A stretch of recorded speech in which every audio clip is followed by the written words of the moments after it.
You ready? I'm recording right now. All right, here we go. Let's go. It's time for all Play Pants. Well. We're doing another Play Pants podcast. We took a week off. So if my numbers are correct, this is episode 39. He's Jason Ginty. My name is Rod Ryan. And we got a lot of catching up to do. And we've got some big things going on right now. So we got the Super Bowl coming up on Sunday. Valentine's Day is on Monday. But I think if you're going to do some stuff, we'll get into that. You got to kind of plan for the weekend. If you don't have reservations, you're fucked. So we'll get into a little bit of that. Jason came up with a top 5 today. We're going to go back to 1992 and talk about the top 5 movies. And you ran a half marathon. When? Last week? Last Sunday, a couple days ago on Sunday. Yeah. You know, being 50, I was out there on Sunday just dropping some 10s, you know. With your 10s. If everyone forgot, just dropping 10s is probably the best 50-year-old ever, you know. So far, I got a pretty good run. I'm a whole month in, dude, dropping 10s every day. Ran a half marathon. It was one of the rock and roll marathons. They do them all over the country. And we couldn't. Do they have bands playing at like different benchmarks in the race? Every couple miles, they've got like bands just rocking, you know, and it's kind of cool. You know, I'm not gonna stop and go, oh, cool. You know, no, I fucking hauling ass here. I got things to do, but it's kind of neat having the bands. They put some Mardi Gras floats along the route, and they put the bands in the Mardi Gras floats. So New Orleans is really a different experience with this. You know, other cities, they just put the bands out there, so it's a little bit of a cooler run. But what's weird is, like, you know, when you're running, you're trying to maintain motivation, and the bands are playing like jazz, or like doom doom doom doom doom. I'm like, hey, let's speed it up, boys. I'm trying to run out here, man. You're killing me right now. I don't need a clarinet solo. Are you running with pods or buds or what? I mean, you listening to music when you run? Not when I do races. I don't. I want to hear everything around me because there's people all over the fucking place, and I'm like, okay, I want to focus and I want to just roll. If I'm training and stuff, I got tunes cranked in my head. I don't give a shit, but it's just me. But when I'm running races, I want to go just raw. I'm raw dogging that race, no headphones and stuff. So 13.1 miles. And I even called it out a couple weeks ago on one of the previous episodes that I wanted to do it, the 13.1 miles under 2 hours. And I just arbitrarily kind of threw that out there. Like, yeah, I should be able to do that. I didn't go back and look at numbers or anything because I'm stupid. And I did it in an hour and 54 minutes. Congratulations. Beat the goal by 6 minutes. It took me 2 days to be able to get out of bed without crying afterwards. I mean, that's wait. Now, hang on a second. When you were doing your 5 or 10K a day, and then you ran a marathon on that last day, you ran a marathon. This was a half marathon. So what was the difference? I mean, do you feel like you pushed yourself that much more because it was a race? Yeah, you go much faster. You know, I mean, I ran the marathon. I was just cruising, man. I was just I was trying to make it. You know, I didn't care about timing or anything. I just wanted to finish it. And for this, I'm like, okay. And I started doing some science and doing some addition and subtraction, figuring out, okay, if I can run an 8:40-ish pace, I'll kill 2 hours, no problem. And the first 8-9 miles, I was just like, oh, this is great. I'm going to crush it. And then you hit mile 10 and the wheels are starting to fall off the bus a little bit because you are pushing it harder than you probably should. And man, I couldn't wait for it to be done.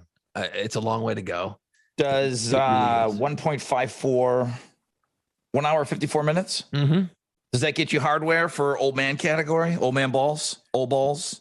There was 4,900 people that ran the half marathon. And hold on, I'll pull up, check my work. I'm not saying anything. I'm not talking out of school. Just a yes or no would be good. No. Dude, you want the results. Guys want to know these things, man.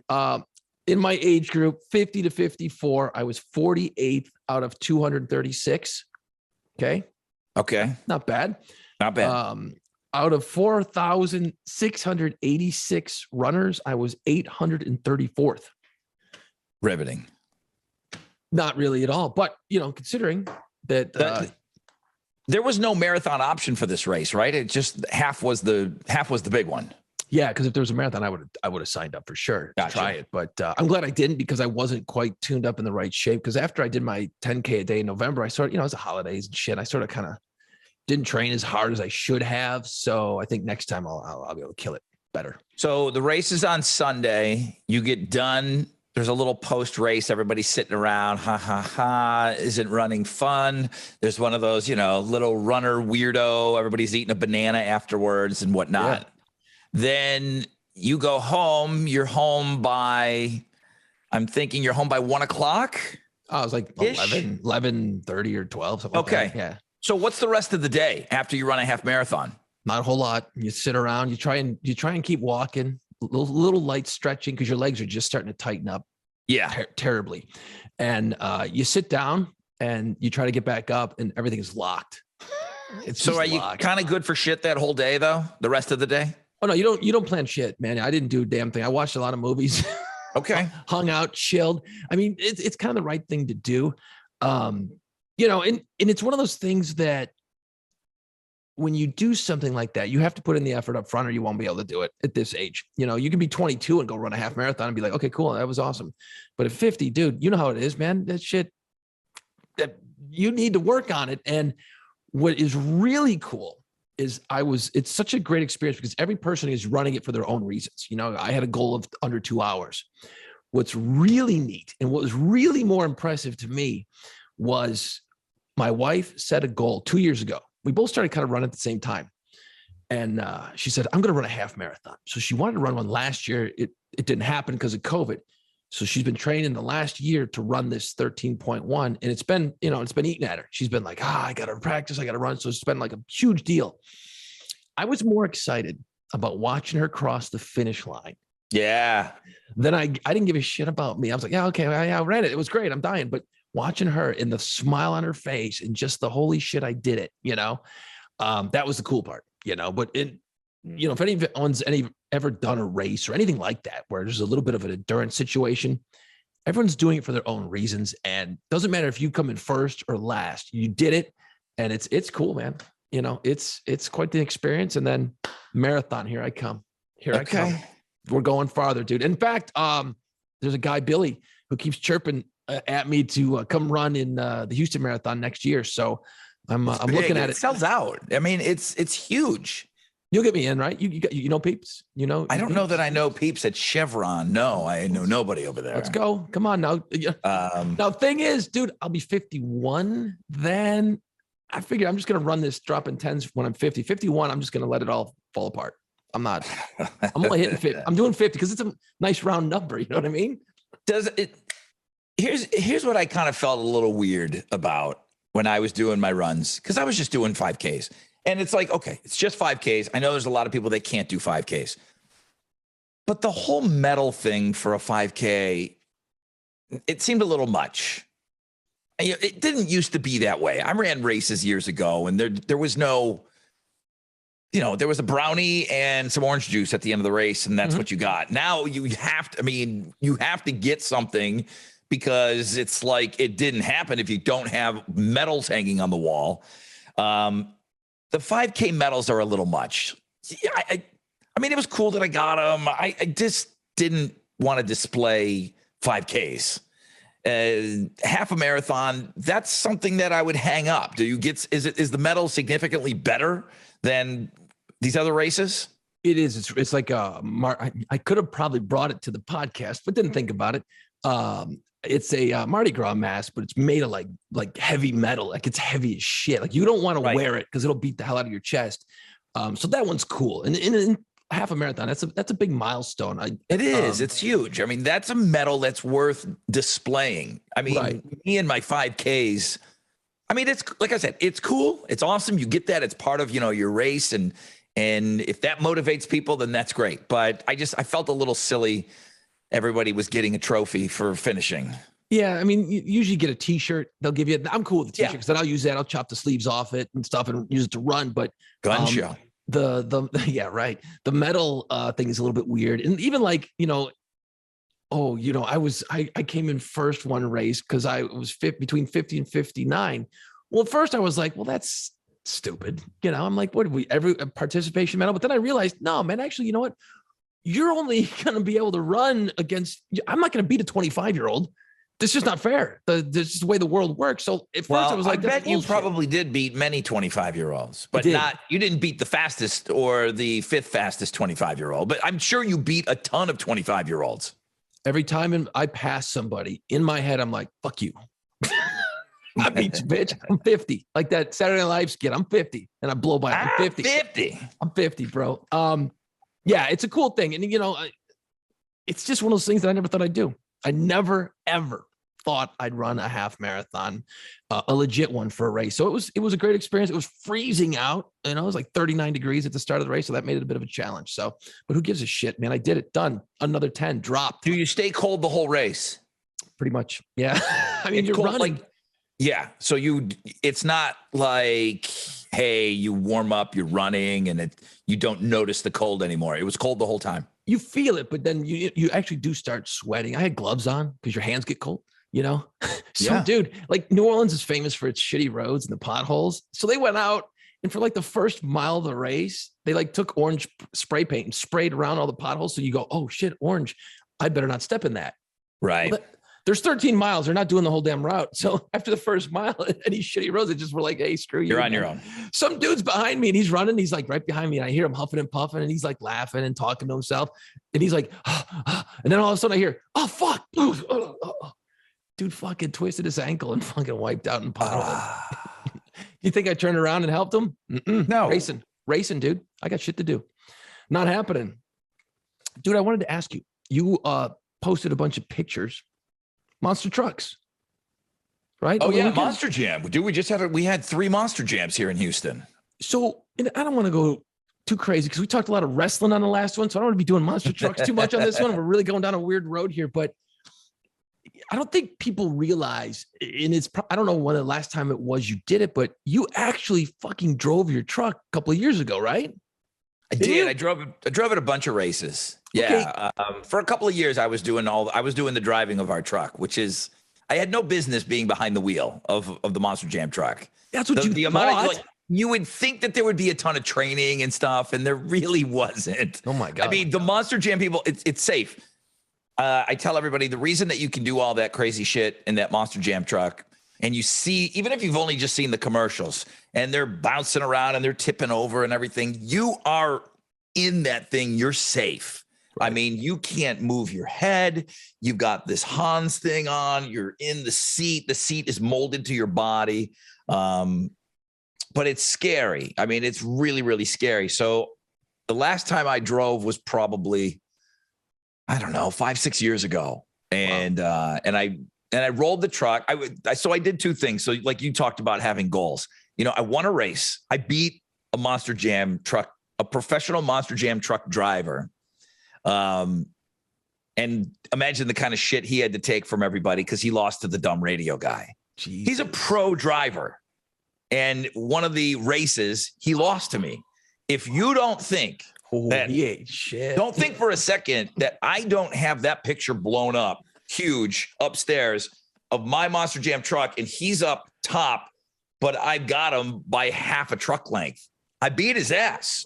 So I won a race, and then I rolled the truck in the freestyle competition. So threw a tire, the windshield popped out. I mean, dirt's flying all up on me. It's all coming inside the truck. It was pretty scary, but I did it, and I didn't really want to do it anymore after that. But like at any moment, because obviously you're focused and you're freaking out and your nerves are frayed and you're just, you're just spazzing out. But like in those moments, like as I'm racing, I'm just like, holy fuck, I can't believe I'm doing this. Like I'm like, because in a race, you got a lot more time to think, And I'm like, I can't believe I'm fucking doing this right now. Like the whole time I was like, this is insane. You got this little quick snapshot where you're just this adrenaline blast through your skull. But at any moment when you're like flying in the air, you just like going, does time like slow down like they do in the movies? And you're just like, holy fuck, I'm in a monster truck and I'm flying through the air right now. I'm so panicky in there. I'm breathing heavy. I'm freaking out. My glasses are fogging up. They had to put some sort of an air thing in there to kind of blow air on me because I had to drive with my glasses on. And there's fog. I'm fogging up my glasses so I can barely see. I'm fucking around. I'm driving and I'm playing with my glasses because, Hal put some GoPros back in the day. And you can see me adjusting my glasses while I'm driving. And you need 2 hands to drive because the back tires turn. And right. It's just, you hit a ramp And the next thing you know, you're looking at the roof because your truck is nosed all the way up and you're looking at the roof of the stadium. That's awesome. And then you don't know how you're going to land. You're like, this could suck, or, I could land okay. And the tires, it could be nice and cushiony, or, I could be fucked. It's just scary. I get it. The guys that grew up around, all those guys grew up dirt track and dirt bikes and ramps and all, go-karts. And then they graduated up, and I just didn't grow up around it. So it's like the same thing. Like I didn't grow up around guns, and then, here's a Ma Deuce, go, 50 caliber, Jeez. Go and use this. I'm like, after you had like 2 minutes of training. Right. Always safety first, Rod. Safety first. Here you go. But it's cool. I'm totally content watching our truck perform with professional drivers. So yeah, we had Monster Jam in town 2 weekends, and I don't know. I mean, we'll see if they come back in October or not. Are they coming to the Superdome or no? I didn't see, because I was looking. I'm like, man, it's been a couple of years. I haven't been. I don't go every year. I usually try to go every other year. Take the boys, maybe some of the neighbor kids, and we'll pile up down there. Because it's a dude, man. You just want to go with the boys. You just want to go with the dudes. I mean, although you got your daughter, so that's kind of cool too. I mean, she's really into it, and the girl next door. I mean, so I gave all the neighbors. Everybody got tickets. I had a suite, and there was just fucking kids just everywhere. I mean, they're watching, and then the next thing you know, they're just having more fun, chasing each other around, and, and all the dads are watching and stuff. But I mean, it's for kids, it's a kid thing. And we have a good time. It's fun. My truck never does great. It didn't do any better when I drove it, but it does a little better with the pros in it. But we've never won.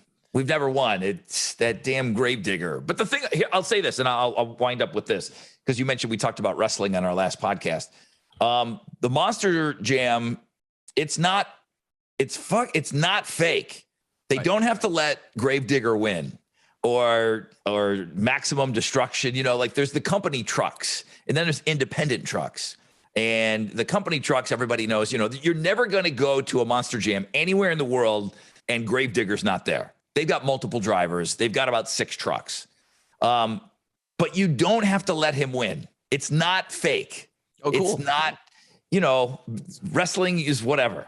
They're talking in the dressing room on, the moves and how do you want this match to go. It's not like that. Everybody wants to beat Gravedigger and Son of a Gravedigger and, all the company trucks. So it's a point system and everyone's in it to win it. So that's something that I don't know that people really knew, because there is a championship that they now do, I think, in Florida. And it's just like, I guess, NASCAR, how you got points. Yeah. So they do all of that. So yeah, everybody's really trying hard to win. It's such a great event for, like me. I grew up around race cars. My dad used to take me up to the Ransomville dirt track back in Buffalo on Friday nights. And my dad worked with guys who actually drove some of the cars, the stock cars on the dirt track. So you had an immediate person to root for. Never won, always got smashed up to shit and lost, whatever. But it's just such a cool event. And you'd go home at night and you'd be like, you couldn't hear for a week, because it's so loud and it was just dirty. And I grew up in that shit. So when I would go to the monster trucks, I'm like, oh, this is fucking cool. And then, but when you look at it, do you say, God, man, if I could just ever drive that one time? Oh, in a second, I would drive one. If they said, Jason, we want you to drive, I'd be like, send me to school, bitch. I'm in. Let's do this thing, man. Because I drove a lot of large, heavy equipment for years. And so that doesn't scare me at all, man. The landing, that would scare me a little bit, because that looks like it could hurt a lot. Like when you land, even though those big tires look like pillows, you're racking your back. You got to know how to land. There's all kinds of things of like accelerating while you're in the air. Sometimes you see the tires stop in the air. They're hitting the brakes. They know what to do, how to get that nose down. And I didn't know how to do any of that. So the reason why I tipped the truck is when you see the ramps and they're all painted, you'll see white lines on the outside, but it's painted for a reason so that you can align yourself. Because if you go in cockeyed, for lack of a better term, and that's where you start tipping and going over. So I didn't hit a ramp true. I didn't hit it straight on. And that's what happened to me. So I went up, over, tire is gone. My windshield's going one way. The whole windshield popped off. And then one tire's going one way, windshield the other way. And like I said, dirt's just pouring in. I didn't think anything was going to happen to me. It's just, I didn't want to screw up the show. Yeah, but that's just good backing, for the show. dude, backing the truck in after you get done with your thing, then you got to go back to your spot and you got to back in. And it's like, I'm backing in and I fucking hit the guy. And I'm like, I don't know what, I can't see. You can't turn your head in this thing. And there was no radio. So you're on your own. It was pretty nerve wracking. Yeah. There's a lot going on. But the fact that your tire blew off, your windshield popped out, I mean, that's exactly what you come for. You want to see shit flying off those trucks. At the end of it, it was cool. People lost their mind. I mean, it was like when you went to go see Evel Knievel. Did you want to see him make the jump or did you want to see him not make the jump? You know, it was 50-50. Yeah. It was kind of like, well, I hope he doesn't make it, but I don't want to get hurt too bad. Right. At the end of it, they like, dude, you fucked up my truck.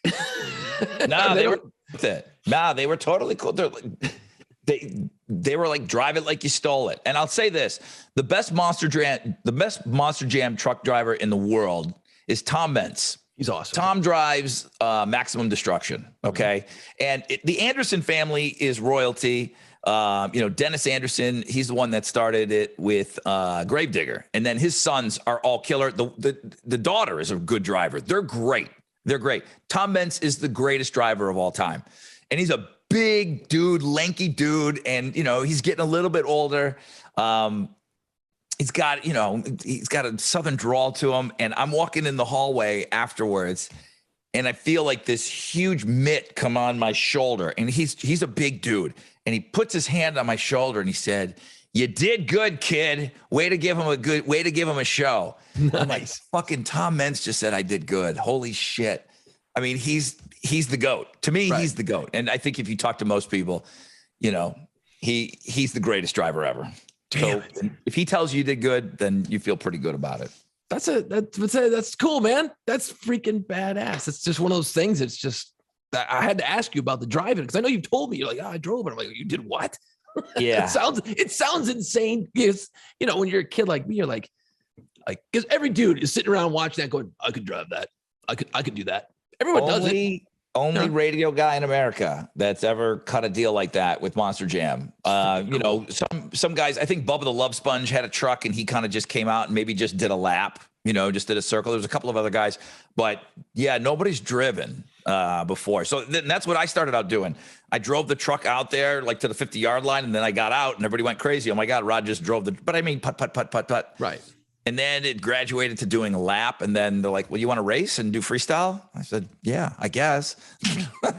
You want to jump out of a plane with no parachute? Yeah, I guess. Okay. I mean, yeah, sure. Do I get ratings for it? Hell yeah. Where's the plane? Right. Let's just get in a little Super Bowl. Tell me what you're doing. Party is Super Bowl Sunday this Sunday a big thing in the Ginty house? What are your plans? Nothing, man. I'll watch it. I'll watch the game because I actually got into the NFL a lot harder this year than I have in years past, even though my home team, the Saints, didn't do great because it was just boring watching the Saints all year because we had shitty quarterback situations and we just weren't good. But the playoffs were so awesome this year. Every game. I watched every fucking game. And it was amazing. Some of the best football I've ever seen in my life. It was so great. So I'll watch this game. I have a funny feeling this is going to be one of those really, really hopefully great games. So I'll watch the game. No party. I'll be here. I'll be if the game gets boring, I'll start sweeping the floor, doing other shit. But I'll watch the game. I'm not partying. What about you? You hosting a party or anything like that? Not really. I'm definitely that guy that wants to sign that petition to get the day off after the Super Bowl. I mean, just make it a holiday. Make it a fucking holiday. I get it. Not everybody's into football, but the day after the Super Bowl, everybody should have that day off. And I'm just not a Sunday fun day party guy. I can't get comfortable. I mean, you remember when you did mornings, you're thinking about the next day. You're thinking about the next morning, getting up early, and it just, I can't party on Sundays. That's fine. So yeah, it'll be mellow. It'll just be me and the kid and whatever. We'll just be hanging out, watching the game. Neighbors have talked about maybe doing something, but going out. I've done remotes before. I'm sure you have too. Years ago, I would be out all the time for the Super Bowl. We would do the Hottie Posse halftime show at Lucky's, and we did all these. And, I never really enjoyed watching the Super Bowl out, even though my team wasn't in it. But I like to watch that game. I like to watch the commercials. I like everything I like the pageantry about Super Bowl Sunday, but I don't need to party balls during it. I'm totally content watching that game. Yeah. I'll just be sitting here watching it, chilling out, doing whatever, cook some food, just hang out. No big deal. I'll watch the game. Let me ask you this. Do you remember, because we talked about this on the air this week or late last week, the number one food for the Super Bowl is chicken wings. Do you remember anybody ever making chicken wings back home when we lived back home? No, man. You would just order them, right? You just order that shit. Well, it's Buffalo too. You just call. I mean, every bar had chicken wings. Every place has chicken wings now, though. I mean, they're just wildly popular. But people make, and I get it because we're down south, and everyone, if you like them smoked or there's barbecue pits, and cooking is a little bit more than it was up north. But I still have a hard time believing that chicken wings are the number one food for the Super Bowl. How could it not be fucking pizza? How could pizza not be the number one food? Everybody, I know I love pizza and I like pizza better than wings. Nobody ever made wings at home. Nobody ever made wings. And I get it. There's air fryers now. I make them in the air fryer. They're great. They're not as good as deep fried. Nothing as good as deep fried. Get out of here with your fucking infrared fryer with your turkey, deep fried turkey in the oil. It's got to be fried. People down south are a little bit more forgiving on chicken wings because I don't know who started running the pizza through the conveyor belt. And they're like, well, we can just put chicken wings through there too. Baked chicken wings suck. I don't care how great the sauce is. If they're not fried, I don't want them. If they're not fried, it's completely unacceptable to me. It's hard because growing up where we grew up, we grew up on chicken wings when nobody else had them. But they were always deep fried. You would never even think about baking your chicken wings. But you could go, and I have this conversation with my son all the time, right? He's like, these as good as Buffalo. Anytime we have wings anywhere in the world, he's like, are these as good as Buffalo? I'm like, not even fucking close, dude. Not even close. I mean, places have gotten closer and they have gotten better. But man, you could go anywhere back in the day in Buffalo, any bar, any restaurant, order wings, and they were going to be awesome. They just were going to be great.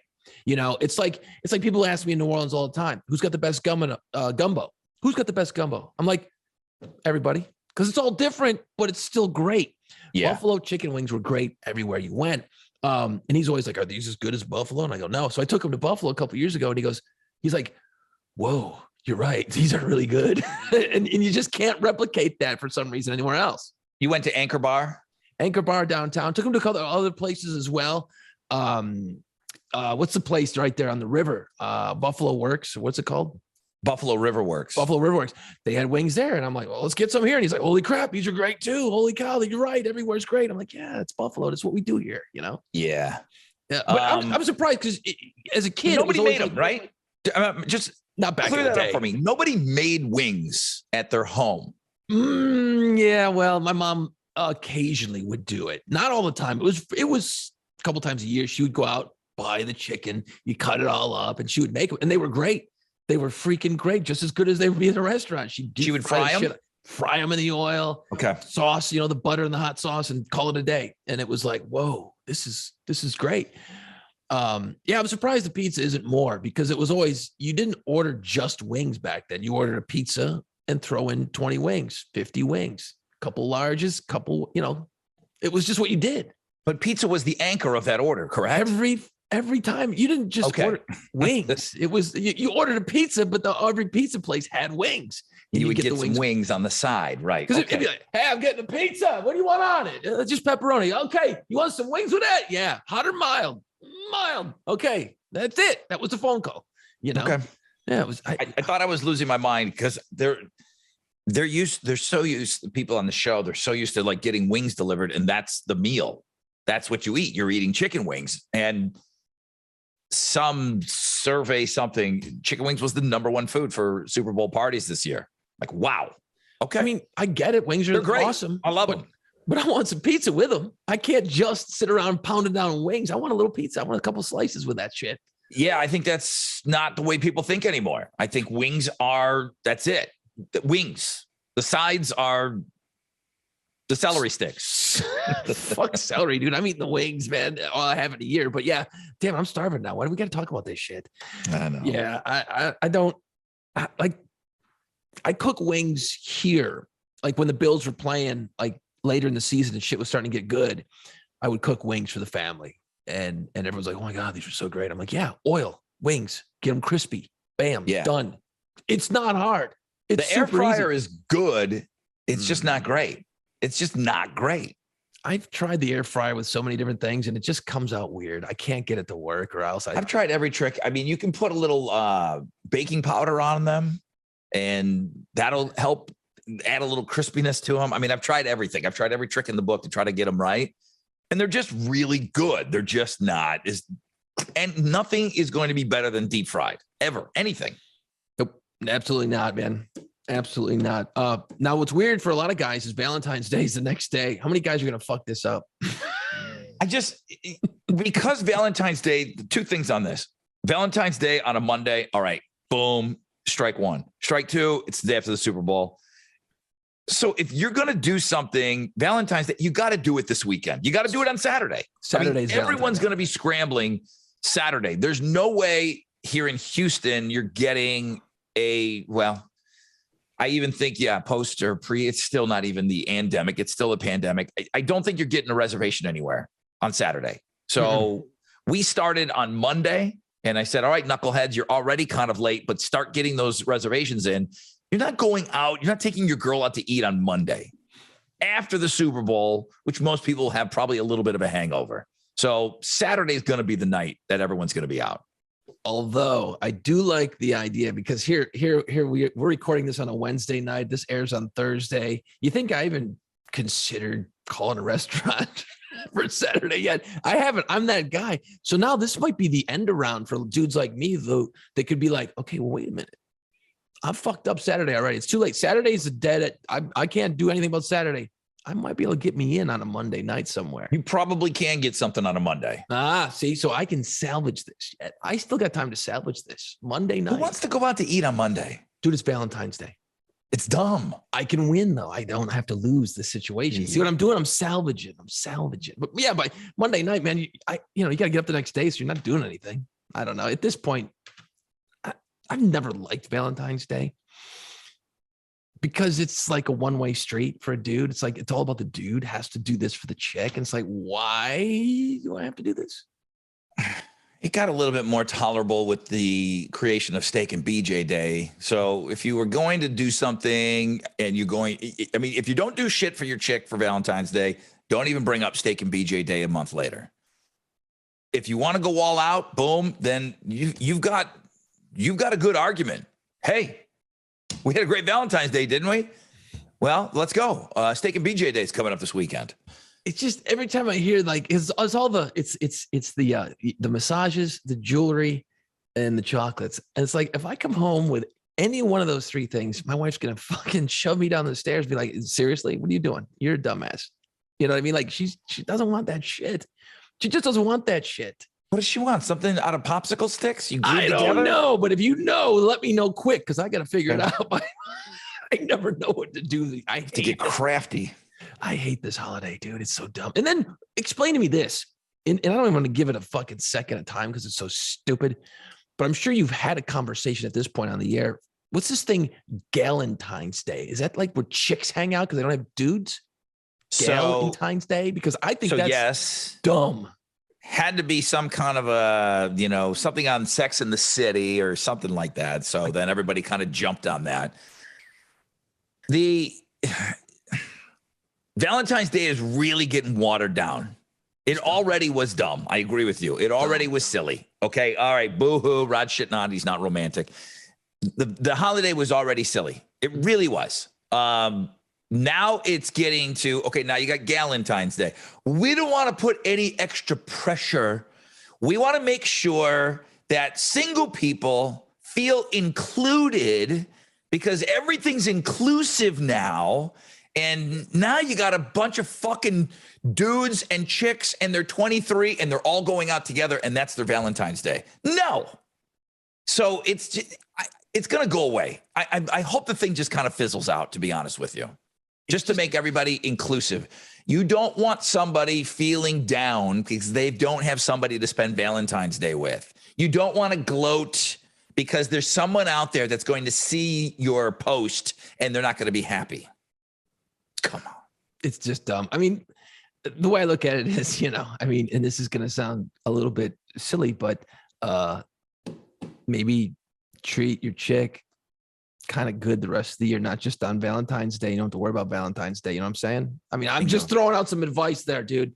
I'm just throwing out a little advice. I mean, it's a made up holiday. It's so that greeting cards and jewelry and flower stores make a shit ton of money. That's all it is for. It's at the end of the day, it ain't about love or whatever that is. Two fucking assholes talking about Valentine's Day. What are we doing? So what Jason does in his spare time is he writes for Hallmark and he puts all those sweet nothings in those cards. Like, hey, sorry, I know this is dumb, but here's some love. Holy shit, that would be a cool job. Tell me how you came up with this top 5 for us today. You gave me an assignment. We've done the music and we'll continue to do music. I thought the wrestling thing was wild a couple weeks ago when we did our top 5 favorite wrestlers. That just opened up a whole nother can of different things to think about. And I was trying to find something for music this week, and there really wasn't a shit ton out there. So I thought, well, we haven't done movies in a while. And I thought, well, what movies are turning 30 this year? Okay. 30. Okay. And that's 1992. Movies that came out in 1992. And it's funny, and I don't know if you can remember this, but there is something that we did with a movie, and we'll get into that once we go through our top 5. I can't wait to unfurl that story because that is going to be fun to get into. Top 5 movies of 1992, and really what got me going was I just brought up a list, and I was like, "Holy shit! There's a fuck ton of great movies from '92." It's a pretty great movie. It was a pretty great year, and it makes you long for this. I mean, I realize all these things, they do nothing but make you just sound old. But, they just released the Academy Awards, who's up for all these awards. And the running joke is that nobody saw any of the movies. And didn't see any of them. when you go and you look at, it's such a shared thing. Most people, plus the stuff's hit cable and, and now we're talking 30 years. So most people have seen a good chunk of the movies that came out in that year. And there's some good ones. So, it was a little difficult for me. It was definitely a little difficult trying to hone that down to a top 5. But we still have one sponsor on the show. So let's take a quick break and we'll come back with our top 5 movies from 1992. New Orleans. I can't wait. Dude, I'm coming into New Orleans. Yeah, I'm going to be there. I'm coming in for Mardi Gras, bringing the kid. So when you go to New Orleans, be sure and book the Pirates of the Quarter walking tour. Super fun, super loaded with information. Our buddy Briggs just brought some people in town. I know he took the tour. They love it. There's no other tour like it in the French Quarter. You grab a drink, you're walking the streets, you're walking the quarter, and you're hearing amazing stories, real pirates, their involvement in the history of New Orleans, some of the stuff happening right where you're standing. So the pirates that they give, the guys giving the tour, they know this stuff and they make it fun. You're still partying the whole time you're out on the tour, and then you're done. You're like, wow, man, I also learned a couple of things. So there's more to New Orleans than just Bourbon Street. Okay. So save a little time and discover pirate history, real pirate history of New Orleans. Details at piratesofthequarter.com, at Pirates of the Quarter. Fantastic social media, and this is an award-winning tour, and it's a great time. It's a great time, and it's something that you can just kind of sandwich in. Most people are doing New Orleans. You're coming in for a weekend, man. The tour is about how long? start to finish? 2 hours and some change. Okay. Sitting around asking questions, and the guides are great about answering questions about New Orleans and pirates. It's not just pirates. They're not sitting around yo-hoing the whole 2 hours. Believe me, it's not about that. You're gonna learn some shit. You're gonna learn some shit, and I guarantee you're gonna be like, get the fuck out of here a couple times during the tour. You'll be blown away. All right. So there you go. There's our one sponsor that's still around here on the show. We're still looking for sponsors. All right. So far, so good. 30 years, movies. Is there going to be a movie on your list that I haven't seen? No, I don't think so. I mean, I'm looking at these, and there's some classics in 1992, and I want to talk about this briefly before we dive into this. Is that, and I know I've brought it up before, where and everyone says this about their generation or about their whatever, but 1992. Think about the music that was blasting. Okay, grunge was just exploding in 1992, just creeping along and just coming out. You had Alice in Chains, you had some Nirvana, a little bit of Pearl Jam, so things were really starting to change. And at the same time, you had all these movies we're about to talk about at the same damn time. So I've always looked at it as that early 1990s, like 91 through like 96, is just like a very cool explosion of art, music, movies, everything. Because you had Tarantino. There's no doubt about it. It was just like what happened in 1968. I mean, everyone knows Woodstock in 1969, but the counterculture movement, happened a year and a half, 2 years before it. So this was truly another revolution right around that time. And it was just so cool to, looking back on it. At the time, I didn't realize it. We were in it. We were part of it and never gave a shit. I just like, wow, this is really cool. Everything's awesome. Movies are awesome. Music is awesome. I'm just like, this is great. But looking back now, and every time we do the podcast, we go through these music lists and everything. I'm like, wow, we were some lucky sons of bitches, man. We really, really were. We were lucky. And all of these movies that we're about to talk about, you had to go to the theater to see them. Yeah, good, bad, and different. Not everything new sucks. It's awesome being able to have these movies in your house, but everything that we're going to talk about here, you had to get off your ass. You had to go to a theater to go and see it. And that was a huge part. I mean, I don't know anybody that didn't go to the movies. That was something that was a shared experience of everybody. Now, maybe you didn't, I get it. There's people that like, superhero movies and this and that and the other thing. Everybody just kind of went to all the movies, like all of them. It didn't seem as segmented, where there just wasn't one style of movies. Just everybody went to the movies all the time. Yeah, like I'll wait and just wait for shit to come on Netflix or whatever, for a lot of stuff. But if like the superhero movies, because I know they're filmed with so much shit going on. Like I want to see that on a big screen, like I never, I didn't really want to go see Dune, and I didn't, so I'm going to wait, but that would have been a good movie to go see on the big screen. I heard it stunk. Did you see the first one? No, I slept through half of it. I never got through the whole thing. It was boring as shit. I never made it through it either. All I remember was Sting was in it, right? I just remember a lot of walking around and shit. I'm like, what's fucking going on? I don't understand this. But anyway, the thing is, like, for those movies where I know it's going to be a cinematic experience, I want to go to the theater and I want to see it. But if it's just going to be like some goofy love story or, The House of Gucci, I'm going to watch that shit downstairs. You know what I mean? Right. I'm not going to the theater but for that. What I just mentioned, there was no other option. So you had to go to the movies to see all different kinds of movies. There wasn't anything that you reserved just for the theater. If you wanted to go see a movie, you had to go to the theater to see it, whether it was a rom-com or it was, something in the Star Wars universe. And you used to go to the theater and like, when you're like 14, 15, you're going with mom and dad. And, maybe you go into like a PG-13 or maybe you throw on an R and you're in the R movie and you're like, oh, cool. And, everyone's laughing at the jokes. You're like, oh, this is cool. But as soon as the titties flew out and you're sitting next to mom, you're like, oh, this is not good. I don't like this right now. This is really uncomfortable. When's this good? And it seemed like that was on the screen for an hour when you're sitting next to your mom and dad.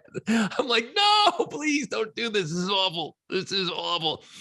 Oh, so bad. Well, thank God, 92, I'm no longer really watching movies with my mom because let me tell you, if Sharon Stone busts out her muff in Basic Instinct in 92 and my mom's in the room with me, I'm dying. I am dying. I lost my mind. I mean, just couldn't do it, right? I mean, No, there's just certain things, but the shared experience is kind of cool because like you sit there and you're laughing at the jokes. Everyone's laughing at the same jokes, you know, and you're like, and then like there's something that's really stupid. And there's always like one dude way off in the back who like laughs, and you're like, the fuck's he laughing at? That was really stupid.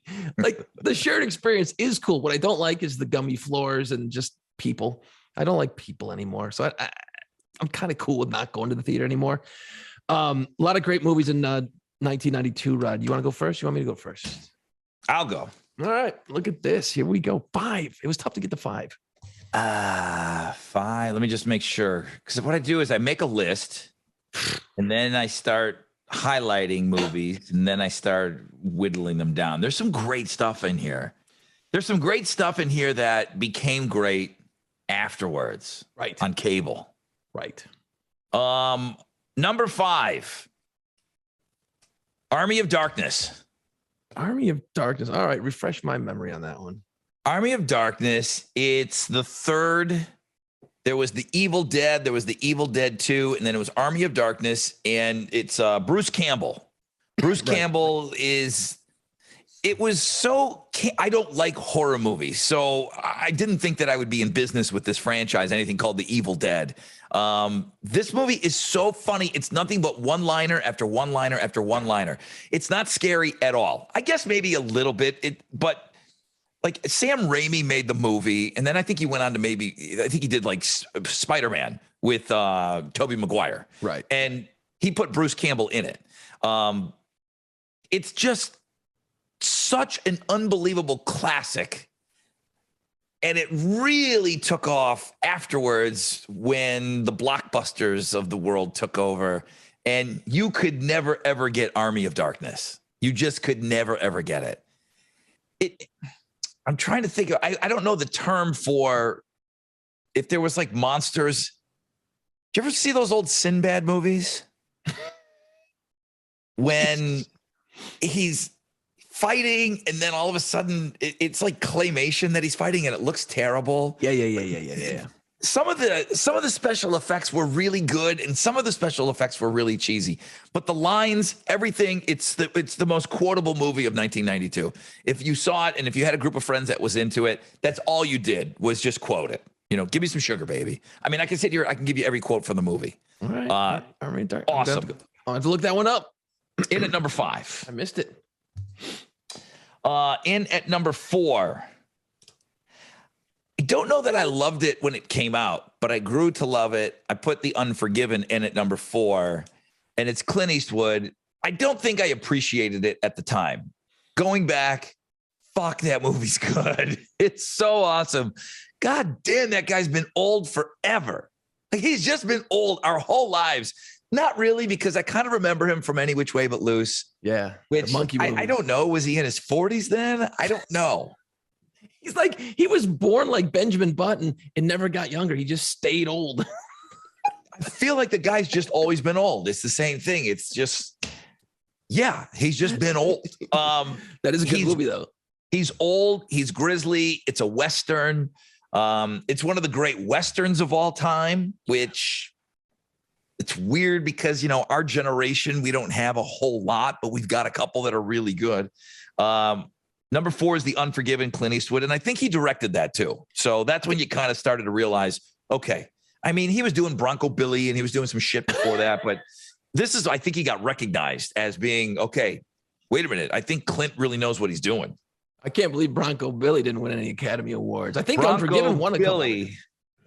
Number 3. Bronco Billy. I mean, it's what launched into, I think, the Gen X, the director of Gen X, Reservoir Dogs. Yeah. You know, I mean, that's Quentin Tarantino, and I get it. Everybody knew him at Pulp Fiction, but if you saw Reservoir Dogs, you were looking at something different. You know, he just borrowed everything from everybody, but, you know, Scorsese, it just, with the music and the way that he put films together, it's like we knew that we had our guy.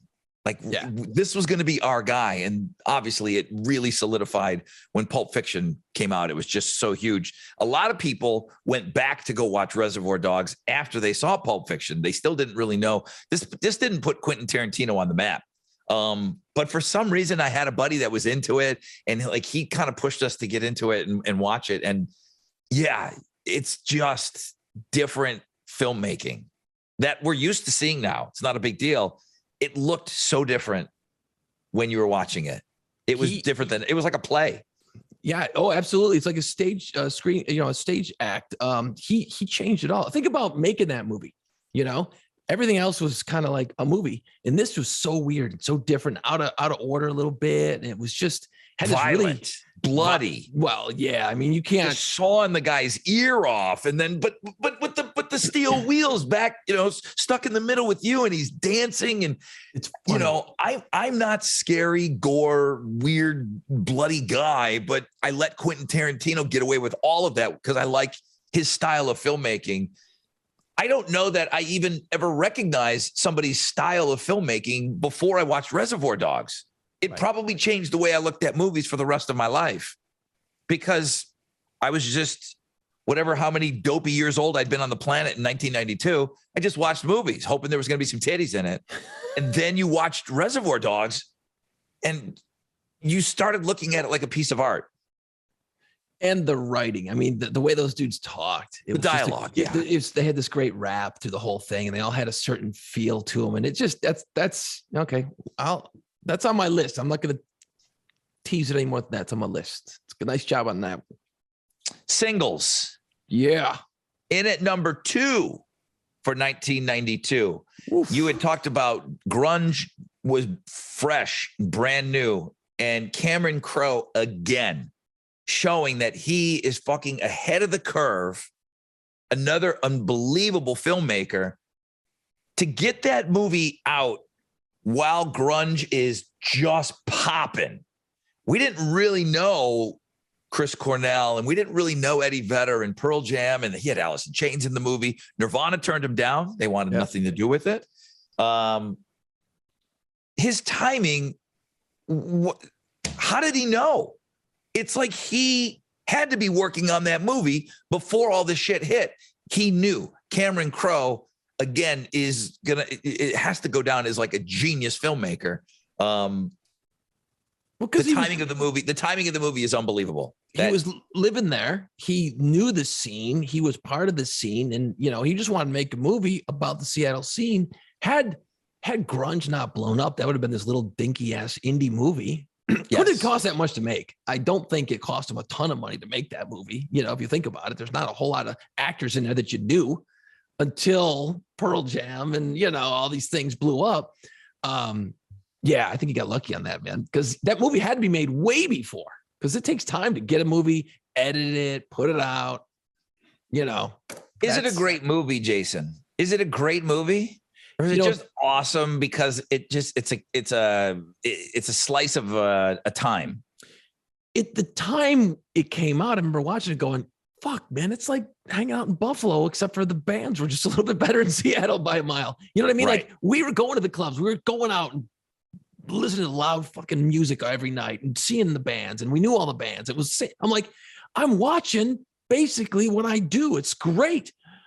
Looking back on it now, there's some cheese the way that some of the clothes were on the chicks and the bigger hair. But the story still holds up. It's just a dude and a chick, and he's pissed. And I think the story works. And it's this communal living situation. And, fucking Chris Cornell's in it. He's standing there with no shirt on, his black shorts. It's great. It's great. I figured we haven't fanboyed over Chris Cornell in a couple of weeks. I thought I'd throw that in. Number 1. Do you know where I'm going? Shit, you already talked about Basic Instinct. Is it because of her cooter? I mean, is that it? Oh, okay. No, even though the cooter is great. It is good. The number 1, my favorite movie from 1992, Last of the Mohicans. Holy shit, I had it right here. There it Fucking is. Daniel Day-Lewis, the greatest actor of all time. Oh, yeah. The greatest actor of all time. That's everybody. That's when I say all time, I'm going all the way back. Don't come at me with Jimmy Stewart. I'm talking all time. And the music in that movie. And that movie's, dude, that's a remake. The Last of the Mohicans. There's an old Last of the Mohicans movie. That is a remake. Really? The music in that movie, it's just awesome. And I don't know in 1992 that I went to go see that movie in the theaters. I don't think I did. No. I don't think I did. I'm not going to go pushed as more of like a love story. But dude, the music, the soundtrack, that's one of the ones that I have the score, because they're not using Pearl Jam in Last of the Mohicans. So it's not like one of those type of soundtracks. The only thing was available was the score. But man, I don't know if it's Trevor Rabin. I have it somewhere. It's just the most incredible music. The music in that movie is just, and they're just running the whole time, they're just, fuck. Last of the Mohicans is great, dude. Best movie of 1992. Wow. I'm going to have to go look at that one now. See, now that's why it's so great. Now I got, because, you go through Netflix, and you're like, there's 10 trillion movies. And I'm like, I got nothing to watch. It's because you don't remember in these lists or what makes it great. I've got Army of Darkness I'm going to have to watch. I'm going to punch up Unforgiven for sure. And then The Last Mohicans. I got 3 movies I got to watch. Dude, Army of Darkness is cheese, but it's okay. Funny. It's fucking funny. As soon as you watch it, call me, and then we'll go through all of Ash's lines. Okay. We'll go through all of Ash's lines, and you're going to laugh because it's funny. He is so good in that movie. Everything was written to be a soundbite. Right. Brilliant. Okay, so Rod, the number one movie of that year of 1992, it's not on my top 5, but I thought I'd throw it out there just as a reference point. The number one movie that year was Batman Returns. That's the one with Michael Keaton as Batman, had the Catwoman, Michelle Pfeiffer. It had Danny DeVito as the Penguin. Oh, sure. Okay, yeah, that makes sense. I remember going to the theater and seeing that going, holy shit, this is really good. I don't think I've seen it since. I'm sure, the problem with some of these movies from 92 is they are kind of old. Some of them might not hold up still. So I'm going to look at it kind of like, okay, all right, that's cool. I'll let that go. Like, I think Wayne's World came out in 92. Don't go back and rewatch that because it's all just references from that time period. And it's like, ew, it doesn't hit anymore. Like none of the references in the movie hit because they're all references to that time period. You know what I mean? I always thought it was silly. I mean, it was funny. I mean, it's a skit, but not as a movie. I wasn't really watching SNL then. I was probably at the age of 92. I'm like, fuck, Saturday Night Live's lame, blah, blah, blah, Yeah, you're out. 92, you're out. But some of these movies, you go back. 22-year-olds don't watch SNL. No matter when you were alive, you're 22, you're really not watching SNL. You're going out. All right. So I went through the list and I was like, ooh, there's some damn good movies here. And I'll talk about some alternates here. Number 5, I actually had Basic Instinct because I remember watching it. I'm sure if I went back and watched it now, I'd be like, oh, this is fucking terrible. And it wasn't even about the cooter shot because I didn't see that. I didn't know that was coming. And I did not go see this with my parents, by the way. But I remember seeing it going, this is awful. This is scary shit. Like the chick is nuts and the ice pick thing, you know if she's going to stab him or not. And it was just like, wow, this is really a fucked up movie. And it was kind of the first movie I saw like that, where like you just didn't quite know, was she nuts or not nuts? You figure out pretty quick she was nuts and hot. And of course, cooter. You had to have a girlfriend to go see Basic Instinct. I didn't have a girlfriend in 92. Yeah, but that's not a good movie to go see with a chick. That's a fucked up movie. But your chick would want to go see that because you didn't know about the B flash. So, right. I mean, I've seen that movie 100 times. I've seen it. Mr. Skin he comes on. I think that's the number 1 all-time movie nudity of all time. Shot on. Yeah, I think it's absolutely. I mean, and then when they came out with, what was the first thing they came out with? TiVo. Then it was the most TiVo'd moment. Right. Good for Sharon Stone, who still looks awesome. She's so cool. Number 4. Tell me that you saw this movie. I know you did. It probably doesn't belong in the top 5, but I just happened to watch it like a couple months ago. The Last Boy Scout. Bruce Willis, right? He's a cop. Yeah. Of course he is. And then one of the Wayans, I don't know if it's Damon Wayans, one of those dudes, he's like a football player. And there's like some crime going on. It's a good movie. It's a good movie. It really is. It's like Die Hard with football, basically, is what it is.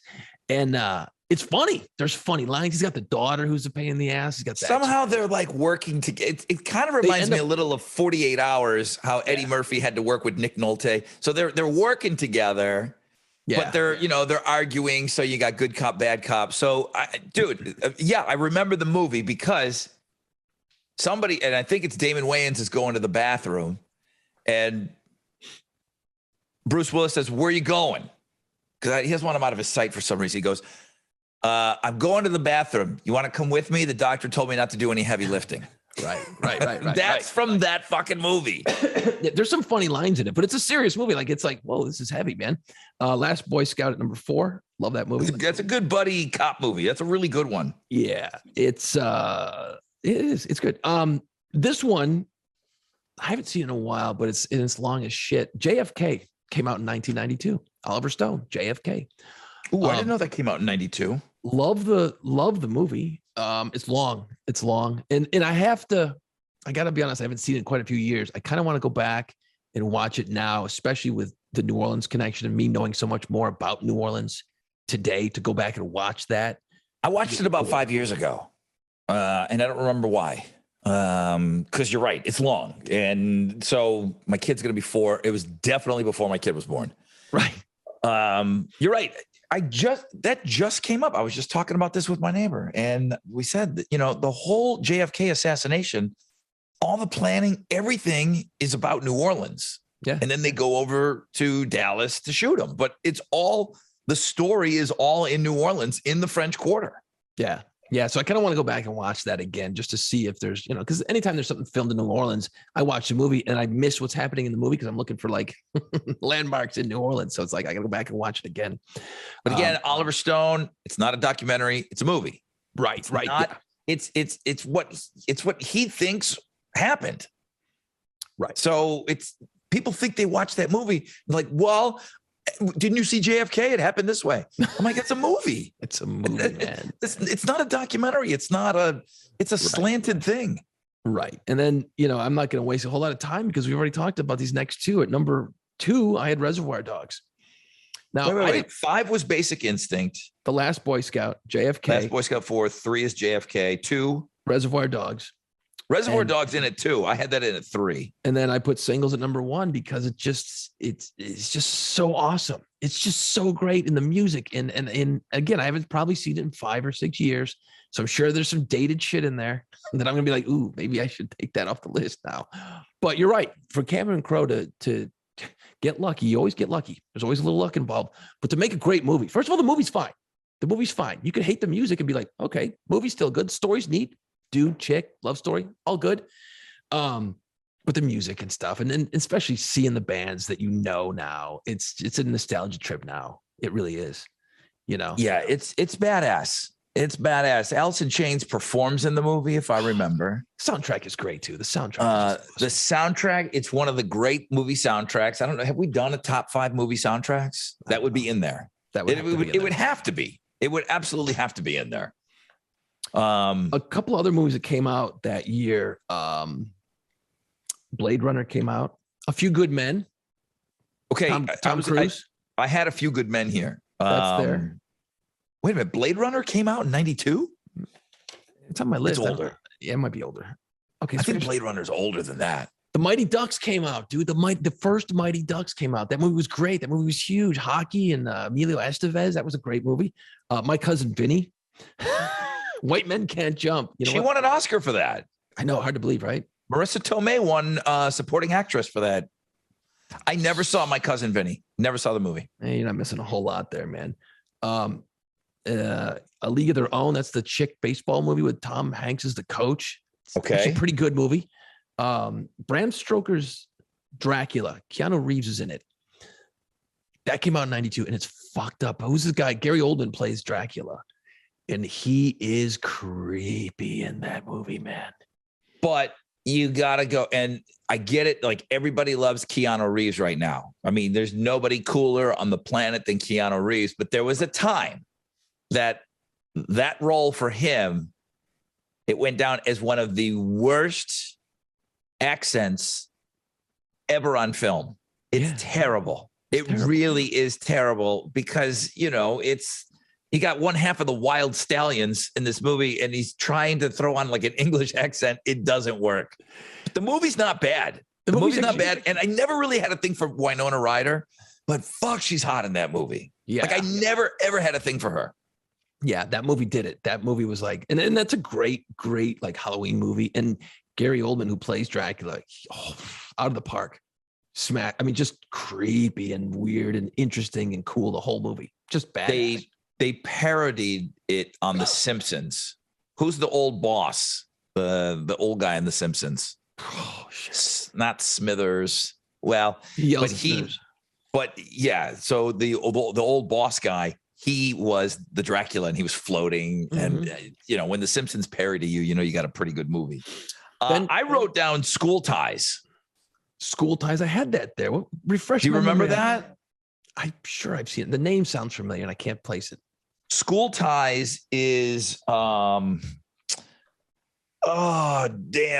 Fraser, and he's the quarterback, and he gets to go to this Catholic school, but he's Jewish, and he hides the fact that he's Jewish. Yes, I saw that. And not Matt Damon, but his buddy is a prick in that movie. Who's Matt Damon's little buddy? Ben Affleck.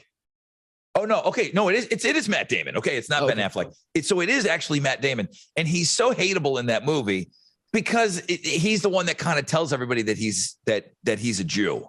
And then the whole thing turns around. But Brendan Fraser, it's really good acting. Right. And it's a good movie. They're on the football team, and it's old time. It's, I don't know what year it is. 1952. 1950. Yeah, I was set in the 50s. I was going to place it in the 50s. Yeah.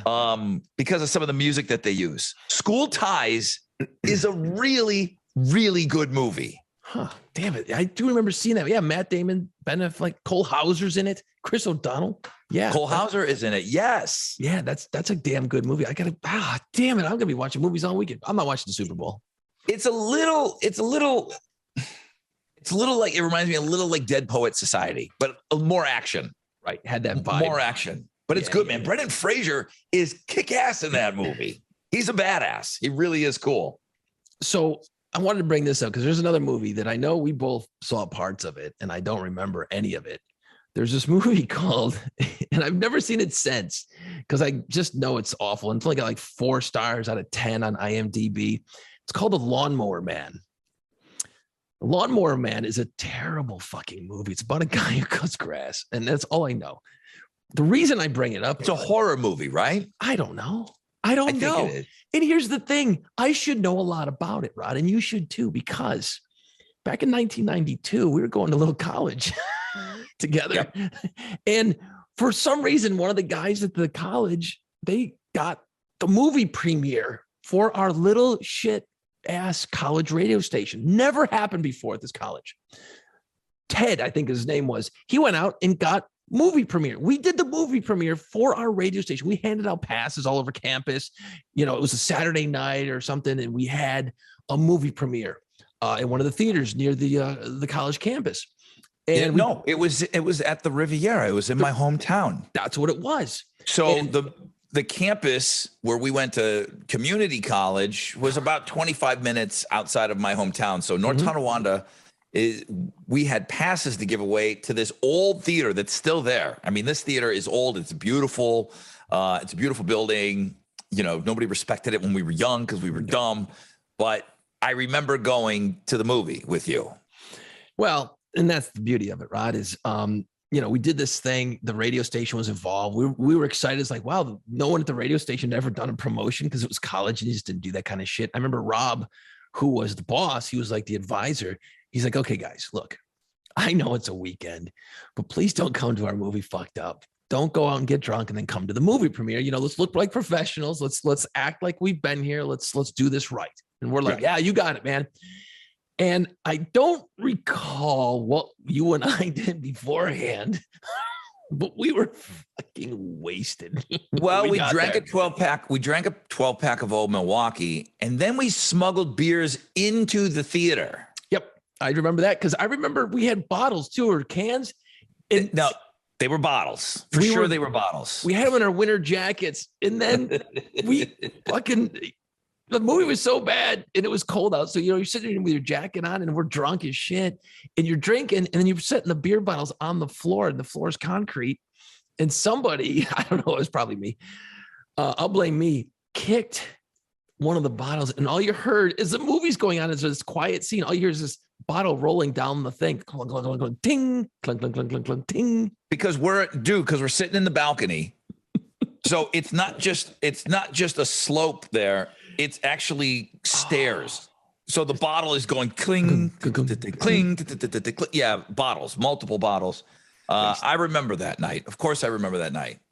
Sneaking in beers to our own radio promotion, our own movie premiere. And at the time, we had girlfriends with us, and I do recall at one point them waking us up because we fucking fallen asleep and we're snoring halfway through. Oh shit! Yeah, probably not much has changed. Nothing has changed at all, dude. We go to and at the time, you and I were kind of like. We were the guys, we had the metal show and everyone kind of looked at us and we're just fucking sleeping. Through the movie. 23 years old. I'm sleeping in a movie theater. Okay. Wasted. And I'm like 20, or whatever age I was. So I'm not even supposed to have beers. And I remember we got up at one point during the middle of the movie because you drink a case of beer beforehand or 12 and you got to piss. So we run to the bathroom quick. We brought beers with us to the bathroom. We're chugging and laughing our asses off.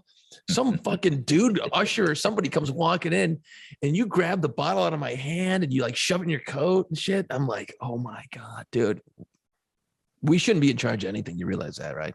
I wanted to take care of my little underage friend over here, with the beers. I didn't want to be the person that was giving beers to somebody that was not of age. Somebody saved my ass, dude. That was fucking great. The Lawnmower Man, I've never seen it. I don't ever plan on seeing it. I saw the credits in the beginning and then just laughed my ass off for 20 minutes and then passed out. Yeah, I don't remember much about it. I never seen it. I never even seen it come up. I don't see.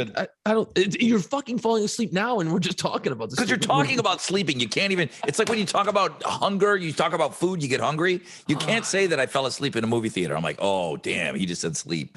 Oh, the other movie that I wrote down that was not something I saw in the theater, but it is a really good movie, and there's really no great story. There's no titties. There's no nothing in it. Have you ever seen Radio Flyer? Yes, I have seen Radio Flyer. It's awesome. I remember that movie. I think it's Elijah Wood when he's a little kid and their dad's an asshole and he's just a drunk guy. Radio Flyer, it's a family movie. Right. Radio Flyer is awesome. I think Tom Hanks narrates. It's 92. It's Sandlot worthy. If you like the Sandlot, and you've never seen Radio Flyer, that's obviously a reference to a wagon. Right. Damn, that movie's good. Yeah. It's really good. Elijah Wood, Tom Hanks. Yeah. He narrates it. The younger brother's, I'm reading this, by the way, I don't remember this. The younger brother was subjected to physical abuse at the hands of their brutal stepfather. Yep. And their whole thing is they want to get on this Radio Flyer and escape. So, I mean, there's some serious undertones to it. Damn, it's a good movie. It's really good. Damn. See, now I got a bunch of movies I got to watch. Son of a bitch, man. Every time we do these damn top 5 lists, I got to go and crank out a bunch of movies this weekend. Yeah, probably not going to watch this. What I didn't know is Meatballs 4 came out in 92. Corey Feldman. You heard me. The Felds. I had no idea they made a Meatballs 4. I didn't know they made a Meatballs 2, to be honest with you. I was just going to say, there was only one, I thought. Yeah, Bill Murray, right? Right. It's a great movie. That movie. And it's 80s. I mean, that movie's 80s. Yeah. I don't know. It wasn't like Revenge of the Nerds where there was 3 and 4 and 5 of them, or Police Academy. I don't remember. Maybe I do remember a Meatballs 2.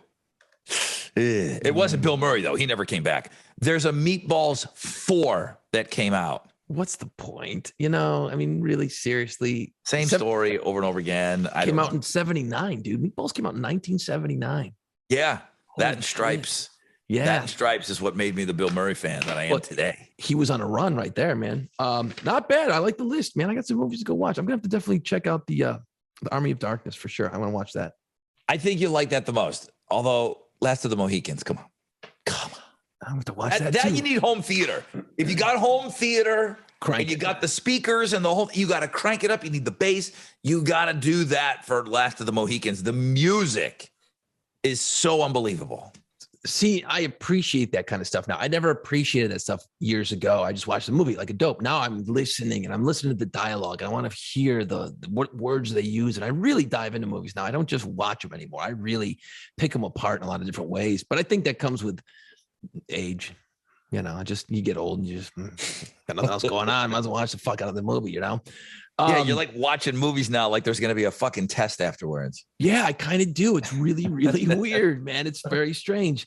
Put your top 5 favorite lists on YouTube where you can find this video version of this podcast or anywhere you get this podcast on our social medias pages at PlayPantsPod. We want to see your top 5 because you know what? I'm sure there's plenty we fucking missed. I'm sure we missed some because I've actually found some movies. I'm like, oh yeah, shit, you're right. I forgot about that dude or that movie or that song. So please always contribute to the podcast as much as you can. I think somebody probably from Houston will chime in because it was filmed here. Sidekicks. Chuck Norris. Oh man, it was filmed, and that guy, whoever that kid was in that movie, he never became even a teenager. I don't think he died early on. You'll recognize him. He did a couple of movies. He might have done a soccer movie, Ladybugs or something. You wouldn't know his name, but when you saw him, you would recognize him. He never got old. But Sidekicks, Chuck Norris, filmed in Houston. Somebody will bring that up for 1992 for sure. See, I never got into the karate or the Chuck Norris movies that much. My God, I got into Chuck Norris movies. I got into that. Are you kidding me? Really? You didn't see like Missing in Action and all that stuff? Okay, yeah. I think I probably Missing in Action, yeah. Hero and the Terror. No. That was Simon something was living in that movie theater in the walls or something.